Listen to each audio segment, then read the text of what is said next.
ओम शांति। सभी भाई बहनों की तरफ से मुझे बहुत अच्छा रिस्पॉन्स मिल रहा है। बहुत लोगों के पर्सनल मेरे मोबाइल पर व्हाट्सएप में कमेंट्स आ रहे हैं और बहुत सारे लोग फ़ोन करते हैं। और मुझे कोई फ़ोन करता है तो बहुत अच्छा लगता है, ताकि मैं डायरेक्ट उनको अपने इस हृदय के माध्यम से बहुत रूहानी प्यार लुटा सकूं, उनकी समस्याओं को सुन सकूं। और जो बाबा ने मुझे समस्या मुक्त बना दिया है, वैसा सबका जीवन भी समस्या मुक्त बन जाए, इसी भावना से बाबा ने ये हमें विशेष रूप से आदेश किया कि मीठे बच्चे, तुम शिव की भगवत गीता के नाम से कार्यक्रम करो और मेरी मुरली सुनाओ। और जो तुमने अनुभव किया है और जो तुमने अर्थ समझा है वो सबको बताओ। तो उन्हीं के आदेश प्रमाण मैं ये कार्य कर रहा हूँ। अगर किसी को मेरे इस कार्य में जरा भी कुछ प्रॉब्लम हो रही होगी तो मैं उनसे हृदय से क्षमा मांगते हुए फिर आज की मुरली शुरू करता हूँ।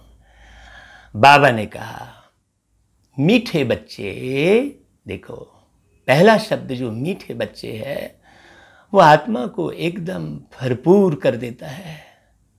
वास्तव में ये जो बाबा ने मीठे बच्चे शब्द कहा है, इन दो शब्दों में ही पूरा ज्ञान समाया हुआ है।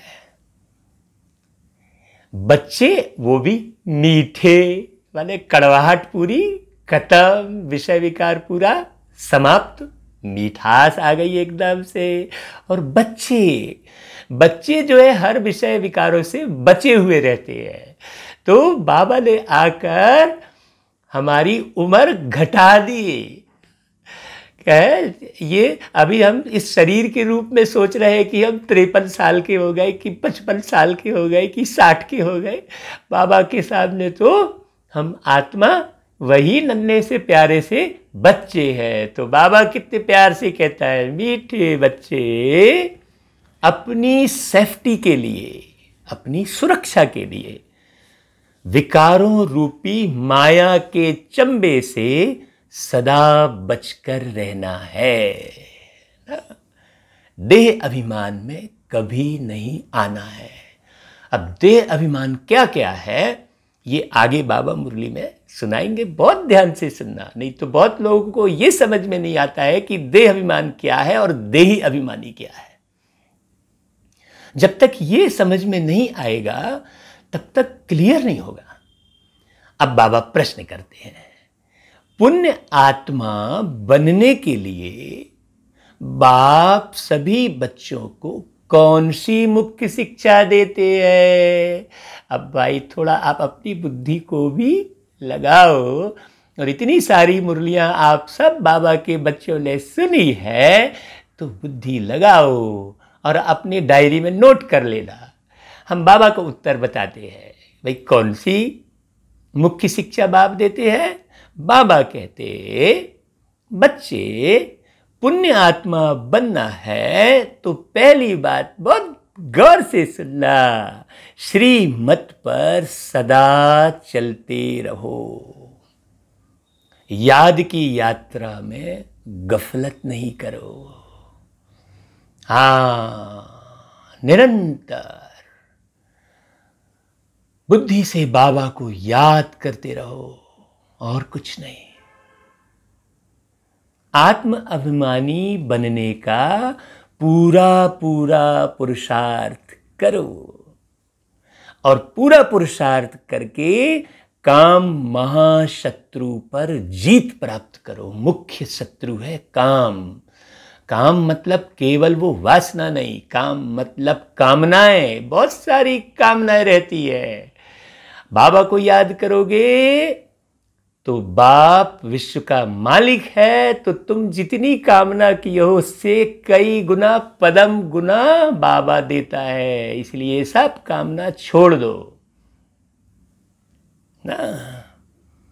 यही समय है और फिर समय नहीं मिलने वाला है दोबारा। सांस छूटी और नमस्ते। यही समय है पुण्य आत्मा बन इस दुख धाम से पार सुख धाम में जाने का। यही समय है। माना यही तुम सुख धाम में चले जाओ अपने मन बुद्धि के द्वारा। हमेशा सुख के सागर की याद में सुख की अवस्था में रहो, क्योंकि सुख के सागर को तुमने अपना बना लिया तो एक भी सुख तुम्हारे लिए नहीं बचेगा जो तुम्हें ना मिले। ओम शांति। बाप ही रोज बच्चों से पूछते हैं। शिव बाबा के लिए ऐसे नहीं कहेंगे कि बचड़े वाल है। आत्माएं तो अनादि हैं ही, बाप भी अनादि है। मतलब न आत्माओं का अंत है न परमात्मा का अंत है। देहांत होता है, देह का अंत होता है और फिर नई देह लेते हैं। आत्मा वही पुरानी रहती है। कहते हैं भाई हमारे घर में दादा आ गए, तो दादा आ गए तो कौन आ गया भाई? शरीर तो जला दिया था दादा का। तो आत्मा का अंत कभी नहीं है। इस समय जबकि बाप और दादा दोनों हैं, तभी बच्चों की संभाल करनी होती है। भाई एक बच्चे को संभालने के लिए माँ और बाप दो जन तो चाहिए ना। तो ब्रह्मा माँ और परम पिता बाप। वैसे तो वो परम पिता दोनों माँ और बाप है, इसीलिए तुम्हें माता च पिता तुम्हें कहते हैं। देखिए परम पिता परमात्मा कहते हैं। परमात्मा का पहला अक्षर प है और आखिरी अक्षर माँ है। तो परमात्मा में दोनों हो गए ना, पिता और माता। ये समझना। तो बाबा कहता है कि एक एक का पोता मेल रखना होता है। जैसे लौकिक बाप को भी फुरना रहता है ना, लौकिक बाप का भी बच्चे का एक एक का पोता मेल वो रखा रहता है। जैसे हमारा बच्चा भी इस ब्राह्मण कुल में आ जाए तो अच्छा है। तो बाबा कहते कि हमारे बच्चे भी पवित्र बन पवित्र दुनिया में चलें। ऐसा जो ब्राह्मण परिवार के जो सदस्य हैं, वो बाप हमेशा अपने बच्चों के लिए यही सोचेगा कि जैसा मुझे बाबा मिला है वैसे ही जो मेरा बच्चा लौकिक में है उसको भी बाबा मिल जाए। तो बाबा कहता है कहाँ इस पुराने माया के नाले में बह ना जाए। नहीं तो ब्राह्मण परिवार के जो सदस्य हैं जिन्होंने बाबा को अच्छे से पहचाना है, वो अपने बच्चों को विषय विकार में नहीं ढकेलेगा, बिल्कुल नहीं ढकेलेगा। नहीं तो बाकी तो लौकिक बाहर की दुनिया में लोग उसी की चिंता करते हैं, विषय विकारों में ढकेलते हैं शादी ब्याह करके। तो बाबा कहता है बेहद के बाप के बच्चों को भी फुरना रहता है। कितने सेंटर्स है, किस बच्चे को कहाँ भेजना है जो सेफ्टी में रहे, ये बाबा को चिंता रहती। देखो मुरली कितनी प्यारी चल रही है। आजकल सेफ्टी भी मुश्किल है कहीं भी, क्योंकि सब तरफ विकारी दृष्टि है। तो बाबा को बहुत चिंता रहती है। दुनिया में कोई भी सेफ्टी नहीं है, स्वर्ग में तो हर एक की सेफ्टी है। आज डर किस बात का है? मनुष्य को मनुष्य से ही डर है ना, तभी तो ताले लगाते हैं। नहीं तो चोरी का डर, भाई कुत्ता बिल्ली चूहे का डर है तो वो तो सिंपल दरवाजा बंद कर देंगे तो भी उससे सेफ्टी रहेगी। ताले लगाने की क्या जरूरत है? ताला किसके लिए लगाते हैं? मनुष्यों के लिए लगाते हैं। मनुष्य ही मनुष्य से भयभीत है। सबसे ज्यादा असुरक्षा किससे है? मनुष्य से है। क्यों? क्योंकि मनुष्य विकार विषय विकारों की हवस में है, लोभ में है। लोभ के कारण वो दूसरे को हैरान करता है, परेशान करता है। मोह के कारण दूसरे को हैरान परेशान करता है। तो ये मूल जड़ कहाँ पर है? ये जड़ समाप्त करनी है। ये विषय विकारों की जड़ जो अंदर में भरी हुई है उसको जलाना है। तो बाबा कहता है कहाँ न कहाँ विकारों रूपी माया के चंबे में फंस पड़ते हैं। अभी तुम आत्माओं को यहाँ पढ़ाई मिल रही है, बाबा आके पढ़ा रहे हैं। ये निश्चय होना चाहिए कि ये मुरली किसकी चल रही है? निराकार ज्योति स्वरूप पारलौकिक त्रिमूर्ति के रचयिता परम पिता परमात्मा शिव बाबा की मुरली चल रही है। तो बाबा कहते हैं सत्य का संग भी यहाँ ही है। सत्य का संग, सत्यम शिवम सुंदरम का संग। एक शिव के आगे ही सत्यम शब्द लगा है, इसे भी ध्यान से सुनना। यहां ही दुख धाम से पार सुख धाम में जाना है, क्योंकि अब बच्चों को पता पड़ा है कि दुख धाम क्या है और सुख धाम क्या है। बरोबर अभी दुख धाम है, यहां माथा ही पीटते रहते हैं सब। अपने पाप बहुत याद आते हैं लोगों को, समझते हैं कि हमने बहुत पाप किए हैं, और वहां पुण्यात्मा ही रहती है। कहाँ? सतयुग में। हमको अभी पुण्य आत्मा बनना है। अभी यहाँ पर एक भी आत्मा पुण्य आत्मा नहीं है, कोई नहीं कह सकता। अभी तुम हर एक अपने 84 जन्मों की हिस्ट्री ज्योग्राफी जान गए हो भाई। अब तो बहुत अच्छे से जान गए, क्योंकि अब बहुत लगातार 22-23 सालों से बाबा की वाणी सुन रहे, तो एकदम पक्का हो गया है हमको। अब जरा भी संशय नहीं है। दुनिया में कोई भी 84 जन्मों की हिस्ट्री ज्योग्राफी नहीं जानते हो, तो 84 लाख योनि में भटका देते हैं सबको। अभी बाप ने आकर ये 84 जन्मों की सारी जीवन कहानी सुनाई है। अभी तुम जानते हो हमें पूरा पुण्य आत्मा बनना है। यदि आप अच्छे से योग लगाएंगे, अच्छे से ज्ञान को समझेंगे, तो आप भी पिछले जन्मों का आपको याद आ जाएगा कि कौन कौन से और पाप कर्म जमा है जिसके कारण आपको रोग लग रहा है, जिसके कारण आपको कोई धोखा दे रहा है। तो अच्छे से योग लगा। हम तो कई जन्मों का जाने हैं भाई, कभी हम इसका अनुभव भी आपको वीडियो में सुनाएंगे। तो बाबा कहता है जानते हो हमें पूरा पुण्य आत्मा बनना है। किससे बनेंगे? याद की यात्रा से, क्योंकि पाप और पुण्य से परे कौन है? बाबा। तो बाबा की याद से ही हम, जैसे बर्फ के किनारे बैठेंगे तो ठंडक लगेगी, अग्नि के किनारे बैठेंगे तो गर्मी लगेगी, वैसे ही बाप की याद में रहेंगे तो पुण्यात्मा बनेंगे। इसमें ही बहुत धोखा खाते हैं, इसमें ही गफलत करते हैं। बाप कहते हैं इस समय गफलत अच्छी नहीं है। गफलत माना और किसी को याद मत करो। याद करने में ही गफलत हो जाती है। श्रीमत पर चलना है, उसमें भी मुख्य बात कहते हैं, एक तो याद की यात्रा में रहो, और दूसरा काम महाशत्रु पर जीत पानी है। तो याद की यात्रा में जब ही रहेंगे जब कोई दूसरी कामना अंदर में नहीं होगी, नहीं तो उस कामना को पूरा करने में ही लगे रहेंगे। तो बाबा कहता है कि बाप को सब पुकारते हैं, क्योंकि उनसे शांति और सुख का वर्षा मिलता है सर्व आत्माओं को, इसलिए उनको सब पुकारते हैं। आगे देह अभिमानी थे तो कुछ पता नहीं पड़ता था, हाँ, कि क्या करें, कुछ पता नहीं पड़ता था, क्योंकि आत्मा, मैं आत्मा हूं ये नहीं जानते थे, तो कुछ भी नहीं मालूम था। अभी बच्चों को आत्म अभिमानी बनाया जाता है। नए को पहले पहले एक हद के दूसरा बेहद के बाप का परिचय देना है। हाँ, दो बाप का परिचय देना है अगर कोई नया मिले तो। बाबा कहता है बेहद के बाप से स्वर्ग अर्थात बहिष्ट नसीब होता है, हद के बाप से दोजक अर्थात नरक नसीब होता है। भाई देखो, है ना, जो हद का बाप है वो तो तुम्हें शादी विवाह करके और ढकेल देता है विषय विकार में, और बेहद का बाप कहता है बच्चे मैं माशूक हूं तुम्हारा, तुम मेरे आशिक बन जाओ, ऐसा कहता है और पवित्र बनाता है। तो बाबा कहता है जब समझ आती है फिर धीरे धीरे माया के अधीन बन पड़ते हैं। जब तक समझ आती है तब तक माया तो उन्हें हब कर लेती है। वह सब है रावण राज, विकारी दुनिया की रस्म रिवाज। बच्चा जब बालिग बनता है तो प्रॉपर्टी का हकदार बनता है। अभी तुम बच्चे जानते हो यह दुनिया बदल रही है। अभी हर एक को ये मालूम नहीं है कि ये दुनिया बदल रही है। इतना सब विनाश के दृश्य देख रहे तो भी नहीं समझ में आ रहा है।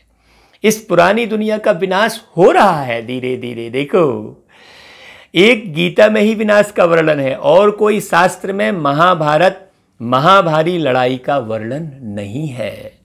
गीता का ही है यह पुरुषोत्तम संगम युग। गीता का युग माना आदि सनातन देवी देवता धर्म की स्थापना। और देखो, एक ही गीता को माता कहते हैं, बाकी किसी भी शास्त्र में माता शब्द नहीं जुड़ा है, गीता माता कहते हैं। बाकी कुरान माता, बाइबिल माता शोभा भी नहीं देगा, है ना। गीता माता कहते हैं, तो वो गीता माता ही उस पिता का परिचय दे रही है।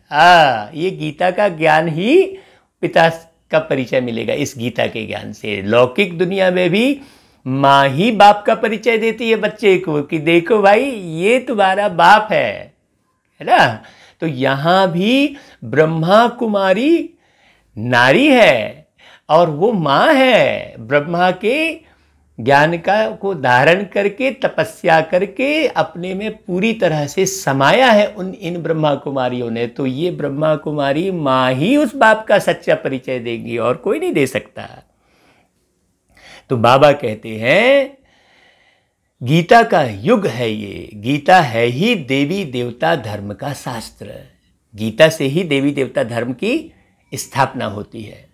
तो यह गीता का युग है, जबकि नई दुनिया स्थापना हो रही है। मनुष्यों को भी बदलना है। अब मनुष्य नहीं रहेंगे, अब मनुष्य से देवता बनेंगे।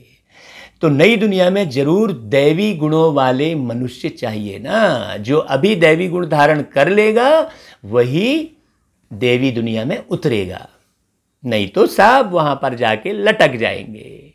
तो बाबा कहता है इन बातों को दुनिया नहीं जानती है। उन्होंने कल्प की आयु का टाइम बहुत दे दिया है। नहीं, इतना लंबा टाइम दे दिया तो सब मूंझ गए हैं। अभी तुम बच्चों को बाप समझा रहे हैं, तुम समझते हो बरोबर बाबा हमको पढ़ाते हैं। कृष्ण को कभी बाप, टीचर या गुरु नहीं कह सकते। कृष्ण टीचर हो तो सीखा कहाँ से?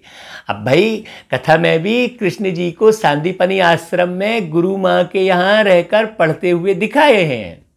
तो निश्चित रूप से मतलब कृष्ण पढ़ाई पढ़ रहे हैं। तो वो सांदीपनी आश्रम कौन सा है और कौन सी माँ है और कब कृष्ण जी पढ़े हैं, ये बात बड़ी समझने की है। क्योंकि सतयुग में तो कोई दुख होता ही नहीं है, तो आश्रम की जरूरत ही नहीं है ना। गुरुकुल की आवश्यकता ही नहीं है। तो बाबा कहता है देखो, गुरुकुल कहते हैं माने गुरु के कुल के हैं। और गुरु कौन है? वो परमात्मा शिव ही एक गुरु है, बाकी सब तो जन्म ले लिए। तो बाबा कहता है गुरु किसे कहेंगे? जो सद्गति दे, जो सही रास्ता दिखाए। तो बाबा कहते हैं मनुष्यों को भी बदलना है। कृष्ण तो ज्ञान का सागर नहीं कहा जा सकता, वो तो बच्चा है, उसे झूले में झुलाते हैं, बच्चे के रूप में पूजा करते हैं। अभी तुम बच्चों को बड़ों को समझाना है, आपस में मिलकर राय करनी है कि सर्विस की वृद्धि कैसे हो, ये चिंता होनी चाहिए।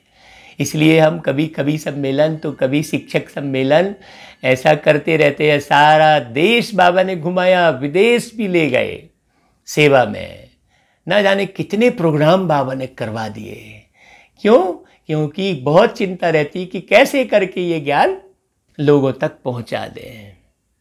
सर्विस का होना रहना चाहिए। बाबा कहता है विहंग मार्ग की सर्विस कैसे हो। वास्तव में ये भी विहंग मार्ग की सर्विस है। अभी घर में बैठकर हम मुरली सुना रहे हैं, अब ये मुरली विदेश में भी लोग सुन सकते हैं। और ये मुरली हम बहुत सारे बाहर के जो ग्रुप हैं उसमें भी डालते हैं और स्पष्ट करके बार बार शिव बाबा इसलिए कहते हैं ताकि बाहर वालों को भी बहुत अच्छे से समझ में आ जाए।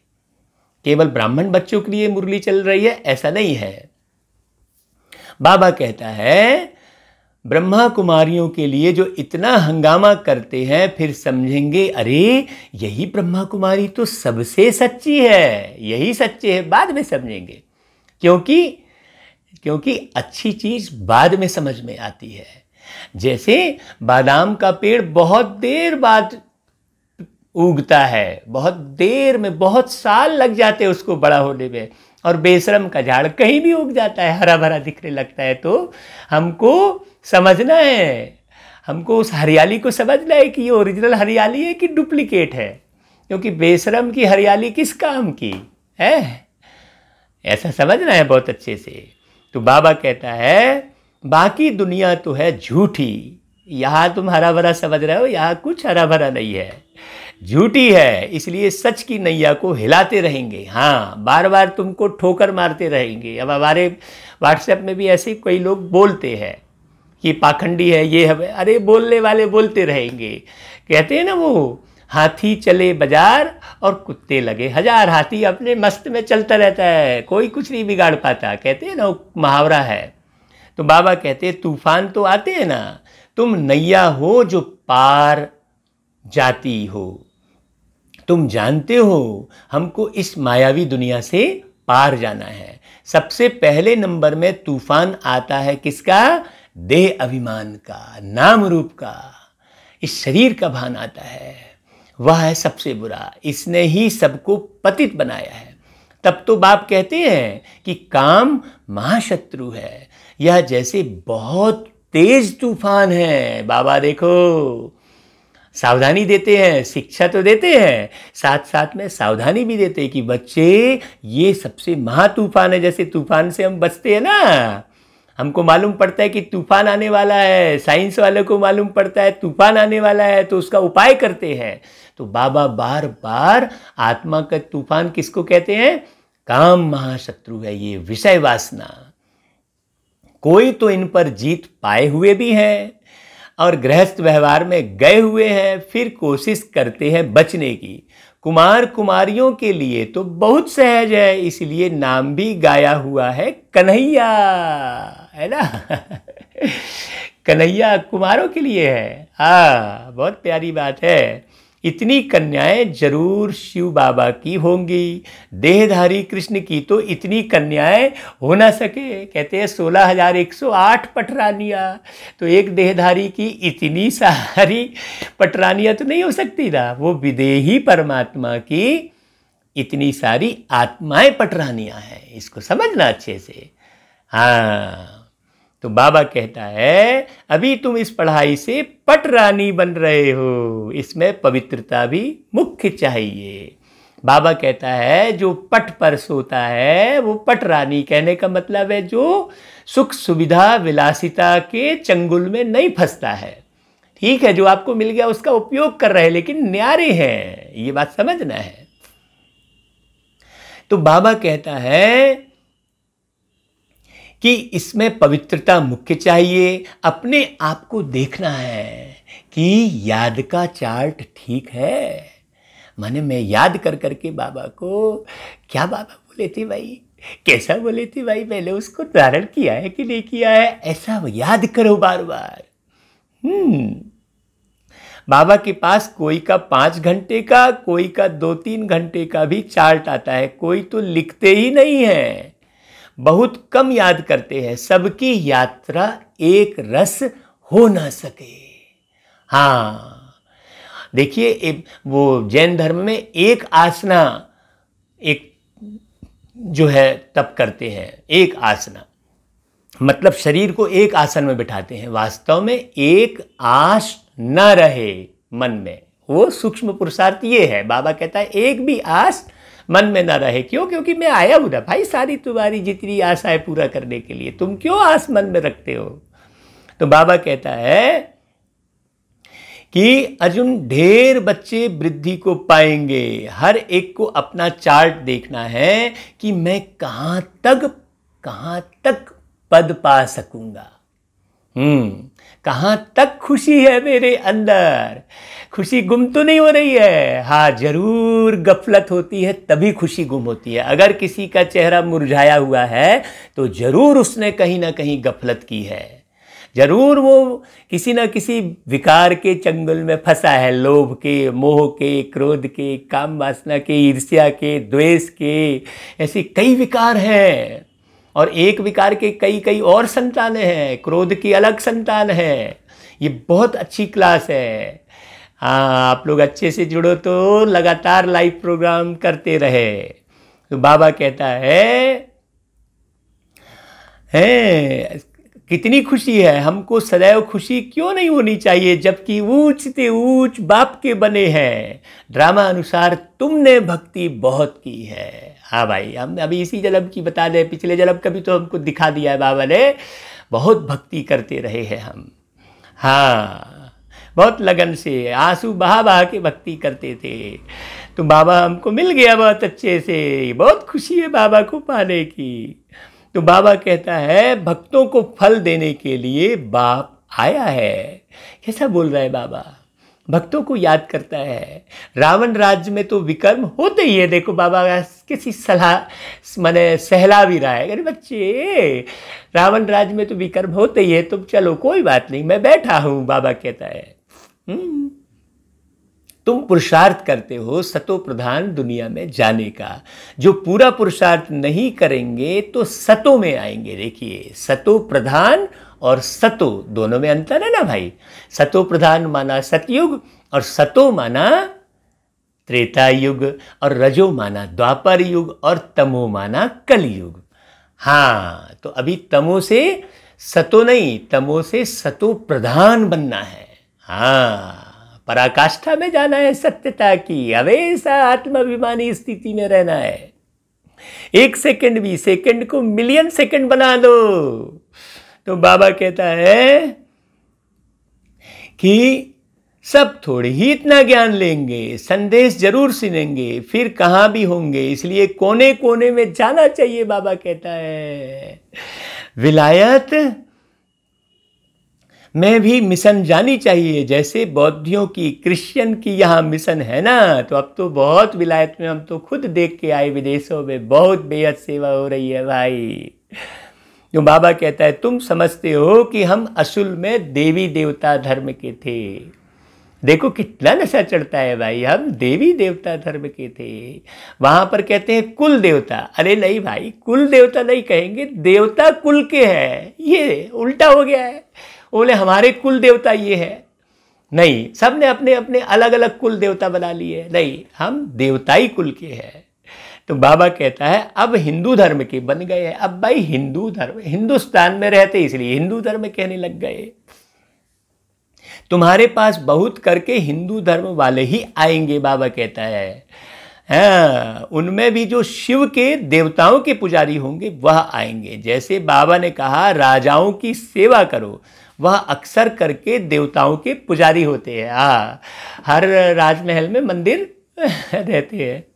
तो बाबा कहता है वह अक्सर घरों में मंदिर रखते हैं, उन्हों का भी कल्याण करना है। तुम भी समझो हम बाप के साथ दूर देश से आए हैं। हाँ, बाप आए ही हैं नई दुनिया स्थापन करने, तुम भी कर रहे हो। अब यहाँ पर और गहरी अगर जाएंगे तो जो अपने कर्मेंद्रियों का राजा बनता है वो अपने मन मंदिर में भगवान को स्थापित करके रखता है।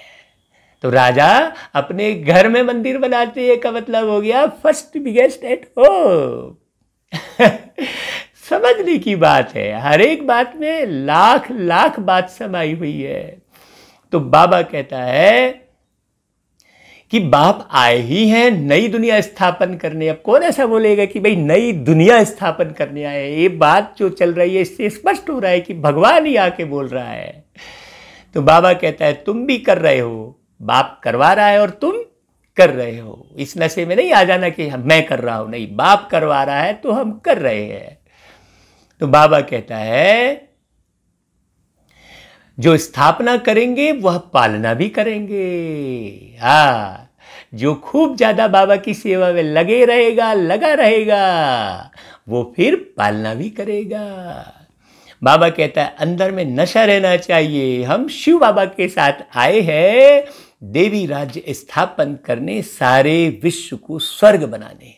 आश्चर्य लगता है इस देश में क्या क्या करते रहते हैं, पूजा कैसे करते हैं। नवरात्रि में देवियों की पूजा होती है ना, रात्रि है तो फिर दिन भी है ना, तो वो नवरात्रि भी कहते हैं और शिवरात्रि कहते हैं। बात समझना, रात्रि शब्द अंधेरा का प्रतीक है, अंधेरा मतलब अज्ञान का अंधेरा। तो न केवल दुर्गा जो मनाते हैं, दुर्गोत्सव मनाते हैं उसे ही नवरात्रि कहते हैं, माने 9 देवियों की रात्रि, और शिवरात्रि कहते हैं, और किसी के साथ रात्रि शब्द नहीं लगा है। तो शिव बाबा का ज्ञान सुनकर ये जो ब्रह्मा कुमारियां हैं, जो आत्मा हैं, वो अज्ञान के अंधेरे को मिटाती हैं। अब ये 9 देवियों का भी जिक्र बहुत सुंदर है। प्रथमम शैलपुत्री, द्वितीयम ब्रह्मचारिणी, इसका भी बहुत अलग अलग अर्थ है। तो हमारे और भी वीडियो हैं, आप उनमें सुनिएगा अच्छे से। भागवत कथा के माध्यम से कई बार बाबा ने हमसे ये कहलवा दिया है, बहुत कई सारे भक्ति मार्ग के अर्थ को समझाया है बाबा ने। तो बाबा कहता है कि नवरात्रि मनाते हैं तो रात्रि है तो दिन भी है। तुम्हारा एक गीत भी है, क्या कौतुक देखा, मिट्टी का पुतला बनाए श्रृंगार कर उसकी पूजा करते हैं, उनसे फिर दिल इतनी लग जाती है कि जब डुबोने जाते हैं तो रो पड़ते हैं। अब मूर्ति ही तो डूब रही है ना, लेकिन रोना आ जाता है उनको, उस मूर्ति से दिल लग जाता है। देखो, मनुष्य जब मरते हैं तो अर्थी को भी ले जाते हैं, हरि बोल कर डुबो देते हैं। जाते तो बहुत है ना। तो अब सोचो, हमने प्राण प्रतिष्ठा की और फिर नदी में ले जाकर उसे विसर्जन कर दिया। तो बाबा ने एक उदाहरण दिया कि मनुष्य को भी जब आत्मा निकल जाती है तो ले जाकर जो है उसका दाह संस्कार करते हैं ना, और कई लोग हरि बोल कर डुबो देते हैं। जाते तो बहुत है ना, नदी तो सदैव है। तुम जानते हो यह जमुना का कंठा था जहाँ रास विलास आदि करते थे। मतलब ये नदी, ये पहाड़, ये धरती, इसका कभी विनाश नहीं होता है। पृथ्वी कभी जलमग्न नहीं होती है, बहुत अच्छे से समझना। माने पृथ्वी पूरी तरह नदी में डूब गई ऐसा नहीं है। अरे भाई, ये नदी के, ये पृथ्वी के ऊपर ही नदी है ना, पृथ्वी के ऊपर ही सागर है, तो पृथ्वी कैसे सागर में डूब जाएगी? कहते हैं पृथ्वी पूरी सागर में डूब गई। एक राक्षस ने पूरा पृथ्वी को सागर में डुबो दिया। तो वास्तव में वो राक्षस कौन है? ये 5 विकार है। कौन से सागर में डुबो दिया? विषय सागर में डुबो दिया। किनको डुबो दिया? हम मनुष्य आत्माओं को डुबो दिया। ये समझने की जरूरत है ना भैया। अच्छे से समझोगे तो फिर पूरा ज्ञान क्लियर होगा। नहीं हम बस कथा कहानी में पड़े हैं, अर्थ को समझो। तो बाबा कहता है नदी तो सदैव है, वहाँ तो बड़े बड़े महल होते हैं। कहाँ? उस जमुना के कंठे में। सतयुग में ऐसा थोड़ी झोपड़ी वोपड़ी रहेगी, कोई नाले के ऊपर रहेंगे। आज देखो कितनी दुर्दशा हो गई है मनुष्यों की। गंध में नाले के ऊपर ना जाने कितने लाखों मनुष्य रहते हैं, सोचो। तो आत्माओं का ही पाप और पुण्य का फल ये सब यही दिखता है भाई। यही स्वर्ग, इसी धरती पर स्वर्ग बनता है, और यही धरती अभी कलयुग नर्क बनी हुई है। नर्क और कहीं नहीं है। नर्क कोई धरती के नीचे नहीं है। हाँ, बाबा कहता है कि इम्तहान पास करते हैं तो उनकी बुद्धि में चलता है। जब कोई बड़ा इम्तहान पास करते हैं, पास होकर फिर यह करेंगे, ऐसा मकान बनाएंगे, ऐसा चलता है ना। तो तुम बच्चों को भी पास होना है और भगवान के, परमात्मा के पास रहना है। जब परमात्मा के पास रहोगे तभी तुम पास होगे भाई। तो बाबा कहता है पास होकर फिर यह करेंगे, तो तुम्हें भी पास होना है। अब हम अपने घर जाएंगे, घर को याद कर खुश होना चाहिए। मनुष्य मुसाफरी कर घर लौटते हैं तो कितनी खुशी होती है। अभी हमने मुसाफरी की है, अब घर जाएंगे तो कितनी खुशी है ना भाई। हम वो गीत गाए, बाबा ने हमको बुला लिया, बाहों में अपनी समा लिया, मूल वतन में बाबा के संग हम इतना खो जाते हैं, हम इतना खो जाते हैं। मन मंदिर में बाबा की हम एक ही मूरत पाते हैं, एक ही मूरत पाते हैं। बाबा ने हमको बुला लिया, बाहों में हमको समा लिया। ऐसे गीत बाबा की याद में खूब सारे बने हैं। पकड़ के उंगली बाबा हमारी वतन की सैर कराते हैं, वतन की सैर कराते हैं। गोद में अपनी बिठा के बाबा हमको उड़ा ले जाते हैं, हमको उड़ा ले जाते हैं। ऐसे बहुत बीच बीच में हमको गीत याद आ जाते हैं भाई, तो सुना देते हैं भाई, समय भी कीमती है। चलो आगे बाबा ने क्या कहा। बाबा कहता है मनुष्य मुसाफरी कर घर लौटते हैं तो खुशी होती है ना। अब हम घर जाते हैं जहाँ जन्म हुआ था, हम आत्माओं का भी घर है मूल वतन, कितनी खुशी होती है। मनुष्य इतनी भक्ति करते ही है काहे के लिए? मुक्ति के लिए, कि भाई इस दुख धाम से मुक्त हो जाए। परंतु ड्रामा में पार्ट ऐसा है जो वापस जाने का कोई को मिलता ही नहीं है। हाँ, है ना, मन ही नहीं होता। कितना भी बूढ़ा हो जाए, हॉस्पिटल में भर्ती है, लेकिन उसको जिंदा रहने की इच्छा होती है, हर एक को होती है। हाँ, क्योंकि ये जीवन बड़ा सुंदर है। हाँ, जीवन मिला अनमोल है, हमें कितना सलोना। बाबा ने ये गीत भी गवाया था। अच्छा भाई, बाबा कहता है तुम जानते हो उन्हों को आधा कल्प पार्ट जरूर बजाना है। हमारे अब 84 जन्म पूरे होते हैं, अब वापस जाना है और फिर राजधानी में आएंगे। बाबा बार बार एक बात याद दिलाता है, क्योंकि बाबा उस घर से आया परम धाम से, और काहे के लिए आया? राजधानी स्थापन करने के लिए। तो बार बार बाबा उसी स्मृति में रहते हैं, तो वही बात बोलते हैं। तो बाबा कहता है, और हम बच्चे पक्के नहीं होते, इतनी बार बोलने के बाद भी हम को निश्चय नहीं होता। देखो ऐसा है। बाबा कहता है कि घर और राजधानी याद है, यहाँ बैठे भी कोई कोई को अपने कारखाने आदि याद आते रहते हैं। जैसे देखो बिड़ला है, कितने उनके कारखाने आदि हैं, सारा दिन उनको ख्यालात रहती होगी, हर जगह कारखाने में ही याद रहती होगी। उनको कहें बाबा को याद करो तो कितना उनको अटक पड़ेगी। अब वो ऐसे बाबा की याद में थोड़ी रह पाएंगे। जिनका खूब धंधा फैला है तो उसको धंधा ही याद आएगा। तो बाबा कहता है घड़ी घड़ी धंधा याद आता रहेगा। सबसे सहज है माताओं को, और उससे भी सहज है कन्याओं को, क्योंकि माता घर में रहती है, बस फिक्स काम है उनका, झाड़ू कर बर्तन पोछा फिक्स काम है, खाना बनाना, तो फिर उनका बुद्धि उतना नहीं भागेगा।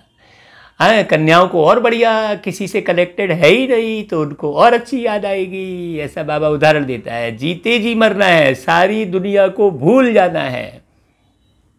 और हम तो भैया बहुत सौभाग्यशाली, गृहस्थ में रहते हमको बाबा इतना याद आता है। ये बाबा की कमाल है। बाबा कहते हैं तुम अपने को आत्मा समझ शिव बाबा के बनते हो, इसको जीते जी मरना कहा जाता है। क्योंकि अब बाप कौन हो गया? शिव बाबा। सबसे सहज है माताओं को। बाबा कहता है देह सहित देह के सब संबंध छोड़ अपने को आत्मा समझ शिव बाबा का बन जाना है। हाँ, शिव बाबा को ही याद करते रहना है, क्योंकि पापों का बोझा सिर पर बहुत है। 63 जन्म पाप हुए हैं आत्मा से। तो ऐसे जो है गफलत में नहीं पड़ना भाइयों। बाबा कहता है पापों का बोझा बहुत है। दिल तो सबकी होती है, हम जीते जी मरकर शिव बाबा का बन जाएं, शरीर का भान न रहे। हम अशरीरी आए थे, फिर अशरीरी बनकर ही जाना है। बाप के बने हैं तो बाप के सिवाय दूसरा कोई याद न रहे। भाई कब आपने शरीर को ऊपर जाते देखा है? भाई शरीर तो यही जलते और यही दफनाते हैं, तो फिर चला कौन गया उसमें से? बात बड़ी समझो। बाबा कहता है बाप के बने हैं तो बाप के सिवाय कोई दूसरा याद ना आए। ऐसा जल्दी हो जाए तो फिर जल्दी लड़ाई भी लग के जल्दी विनाश भी हो जाए। बाबा कितना समझाते हैं। हम तो शिव बाबा के हैं ना, ये ब्रह्मा बाबा कहते हैं भाई हम तो शिव बाबा के हैं ना। हम वहाँ के रहने वाले हैं, यहाँ तो कितना दुख है। अभी यह अंतिम जन्म है। बाप ने बताया है तुम सतो प्रधान थे तो और कोई नहीं था। तुम कितने साहूकार थे बच्चे, बाबा कहता है। भल इस समय पैसे कौड़ी है, परंतु यह तो कुछ है नहीं, कौड़िया है। यह सब अल्पकाल सुख के लिए है। भूकंप आया और सब स्वाहा, जल प्रकोप हुआ और गया, बीमारी हुई और गया। भाई चलो, दुनिया का विनाश नहीं हुआ, तुम कब मरोगे ये तो डेट निश्चित नहीं है ना, ये सांस कब खत्म हो जाएगी है। बाबा कहता है पास्ट में दान पुण्य किया है तो पैसा भी बहुत मिलता है, फिर दान करते हैं, परंतु यह है एक जन्म की बात। यहाँ ईश्वरी सेवा में जो जितना सफल करेगा वो उतना ही वहाँ धनवान बनेगा। बाबा कहता है यहाँ तो जन्म जन्मांतर के लिए साहूकार बनते हैं।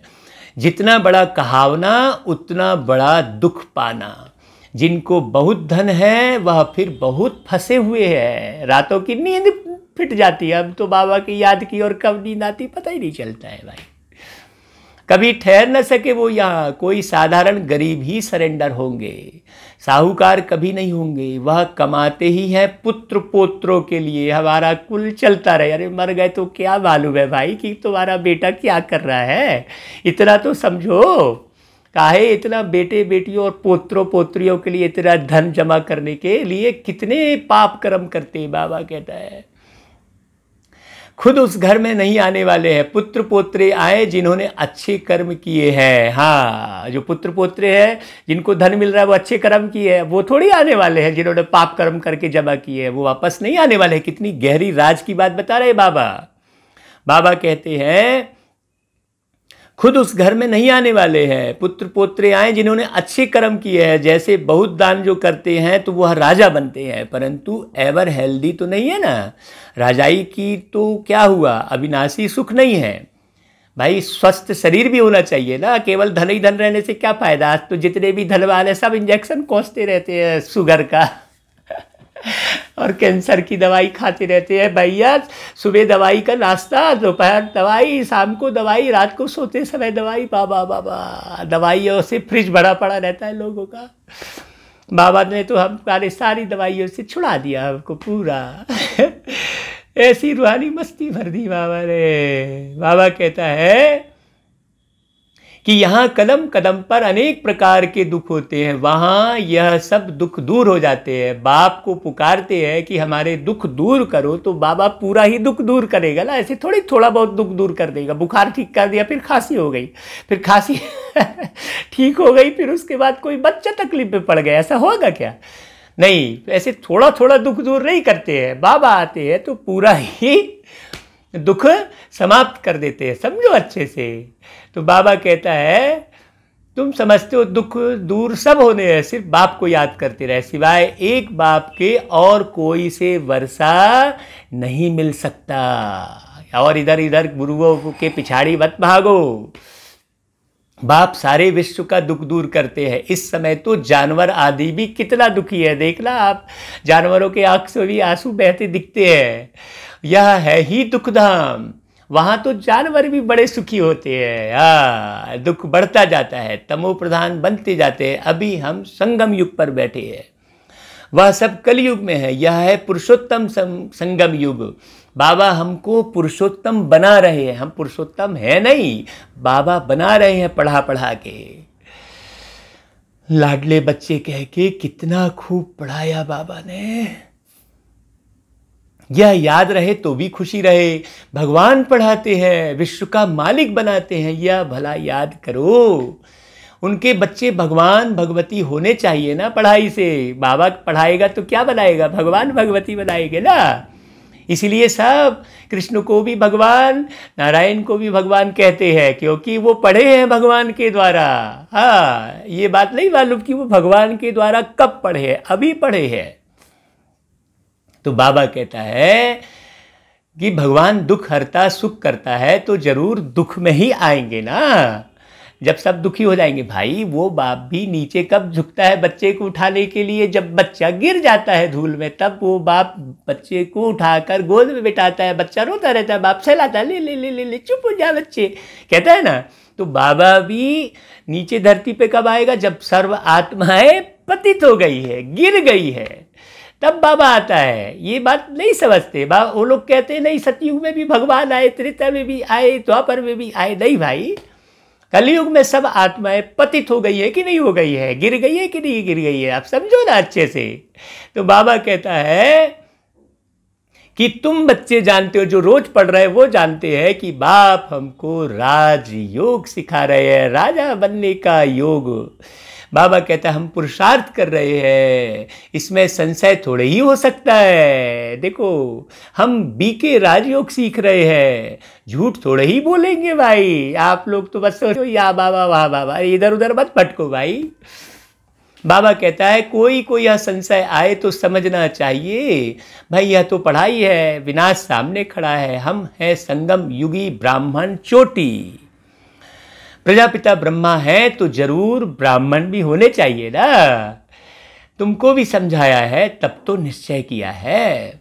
बाकी मुख्य बात है याद की यात्रा, और इसमें ही विघ्न पड़ते। आप बाबा को याद करने बैठेंगे, झट कोई काम याद आ जाएगा, अरे मेरे को करना है, मेरे को याद जाना है। अरे भाई सारे काम को बुद्धि से हटा के बाबा को याद करो। अपना चार्ट देखते रहो, कहाँ तक बाबा को याद करते हैं, कहाँ तक खुशी का पारा चढ़ता है।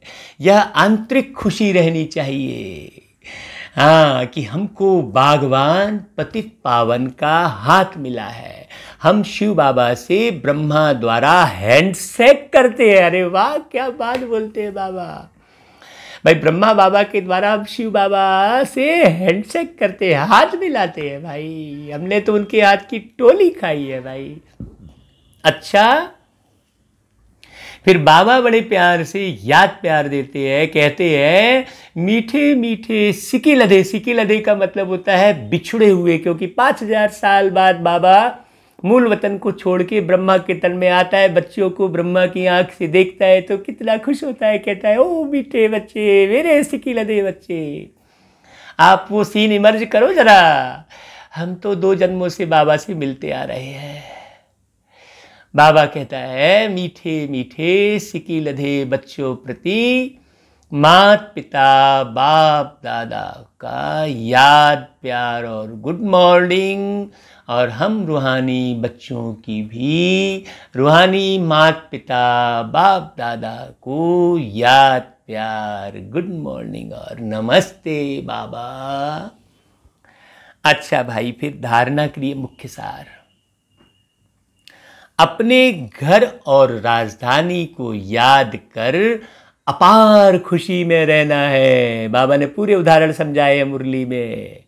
सदा याद रहे, अब हमारी मुसाफिरी पूरी हुई है, हम जाते हैं अपने घर, फिर राजधानी में आएंगे। अच्छा, दूसरा, हम शिव बाबा से ब्रह्मा द्वारा हैंडशेक करते हैं, हाथ मिलाते हैं। वह बागवान हमें पतित से पावन बना रहे हैं। हम इस पढ़ाई से स्वर्ग की पटरानी बनते हैं। इसी आंतरिक खुशी में रहना है। तो आपको कोई टीवी देखने की इच्छा नहीं होगी, कोई चुटकुला सुनने की इच्छा नहीं होगी। आपका मन हमेशा मनोरंजन में रहेगा। मन में कोई रंज ही नहीं रहेगी तो मनोरंजन की तरफ ध्यान ही नहीं जाएगा। बाबा की याद रहेगी तो सारी रंज खत्म हो जाती है। अच्छा भाई, फिर वरदान। अव्यभिचारी और निर्विघ्न स्थिति द्वारा फर्स्ट जन्म की प्रारब्ध प्राप्त करने वाले समीप और समान भव। हाँ, फर्स्ट में आना है भाई, सतयुग में पहले पहले उतरना है। ये लक्ष्य रखना आज की मुरली से।